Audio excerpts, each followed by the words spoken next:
Jim's story is unusual from the standpoint that he had such a brilliant beginning. When he became famous, you know, it's not necessarily whether you're good or not, it's whether you're lucky. So he was both.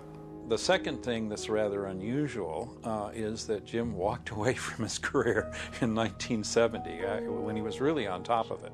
I believe he's not just an old master. In fact, he's like a very young person. His image making is very, very fresh. It's leaping off into a new direction, and it's mind-boggling. Anyone who questions whether truth is stranger than fiction need only consider the story of James Gill. Hello, I'm Forrest Sawyer. Those who knew him growing up here in San Angelo, Texas, never imagined that the soft-spoken boy they called Jimmy would, with just a few others, define contemporary art in the 1960s. There was no early indication that Gill possessed the kind of artistic talent that would later create original works featured in Life magazine, or on the cover of Time, or hanging in the Museum of Modern Art, the Whitney, and the Smithsonian. I did this triptych of Marilyn Monroe with like 9 images behind the 3 images of her, like black and white photographs. And so he called me up at the end of the month and said, okay, I'll come out and see what you got. And he saw those Marilyns and he said, fantastic. He got them, put them in his car, went home, made a reservation, flew to New York. Museum of Modern Art bought them. And January of '63, Life magazine reproduced them. Now, in the art world, this is unheard of, especially from a major gallery. I mean, it just almost never happens.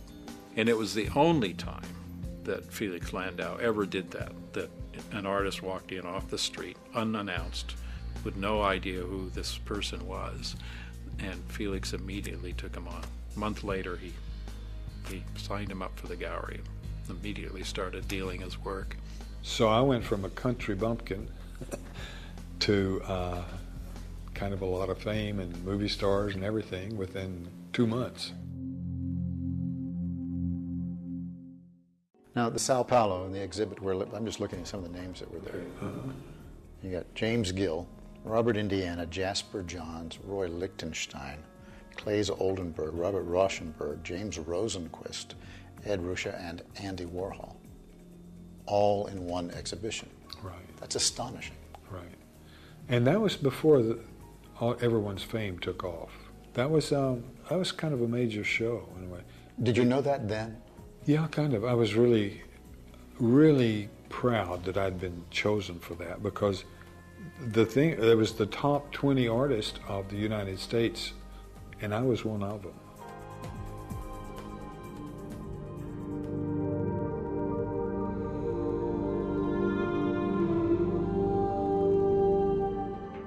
James Gill's work resonated with the Hollywood creative community. Gill fondly remembers the day he was invited to John Wayne's house. So I walk in, he said, hey, Gill, come down here, you know. And he said, how you doing? He said, have you had breakfast? I said, yeah, I hadn't had breakfast. I said, yeah, I'm okay. And he said, well, then join me. You want the same thing I've got? I said, sure. So he got about a 12-inch tumbler, filled it up with bourbon. And so I kept up with Duke all day long, you know, filling up those glasses. Interest in Gill's paintings dealing with cultural figures and political issues began to widen.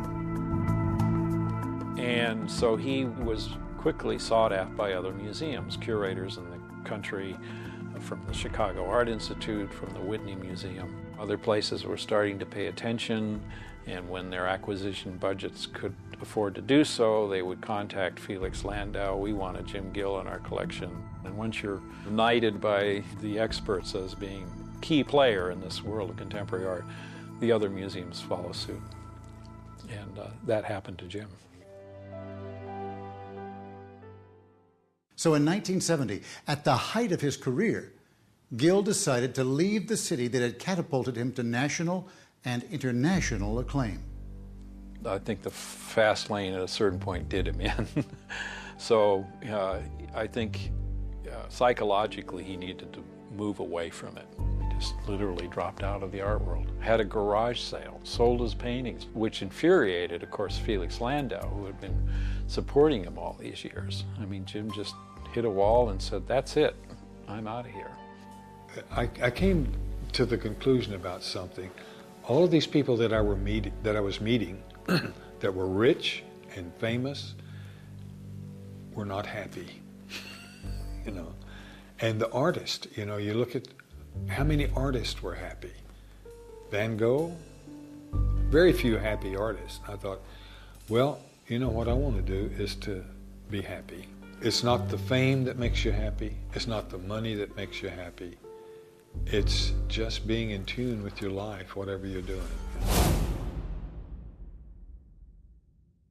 For a decade and a half, the celebrated artist lived in tranquil obscurity, with no plans to return to the art world, until, ironically, the day he was inspired by his work in architecture. I was designing houses on the computer. I learned AutoCAD and all the technical things, and I would see what would happen on that and make a mistake and say, wow, I wish I could do that as a painting. Wish I could paint that or get that shape, or, you know, and then finally, oh, click, why not?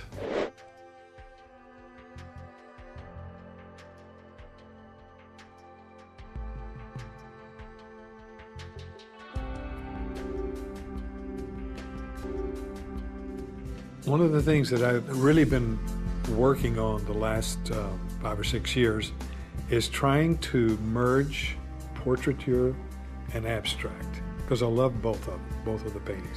I think artists want to merge the two, the figurative and the abstract, and I think I'm doing a pretty good job of getting this on the canvas. You know, an artist's job is to shake it up. He's still alive, it's still alive, he's shaking it up.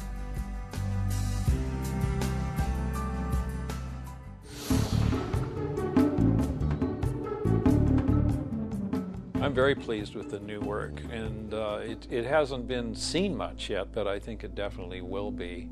It captures a sense of popular culture.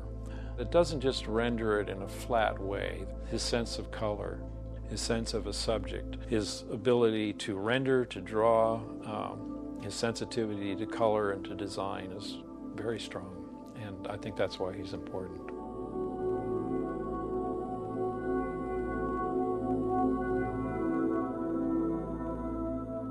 The thing I appreciate the most, admire the most about Jim Gill's new work is the complexity of it. Whereas with his simpleness, the simplicity of the pop art and the complexity of his new work, you know, is compelling because you want to study it, you want to look at it over and over again.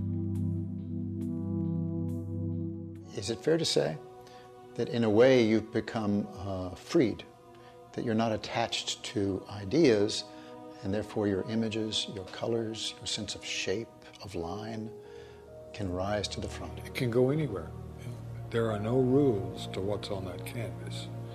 Now before, when you're a political commentator, you know, then you're trying to tell a story or get something across. Now I am just trying to blow my mind and anyone else that wants to look at it, you know. I love to paint. I like to wake up in the morning to get started. At night I say, well, hurry up and get this sleep over with so I can, you know, get into a new painting. Because every painting is really kind of an experience. The man knows how to make images. He's an image maker. And all the artists that I've known in my lifetime who were the real deal are people who were just fanatical about making their art. He is. That's why I think so much of his life and his image making is in the future, not the past. With the reemergence of his new work, and he'll certainly become better known and rediscovered, which the art world also loves to do. They love to rediscover people, and Jim's a classic case of an artist that should and will be rediscovered.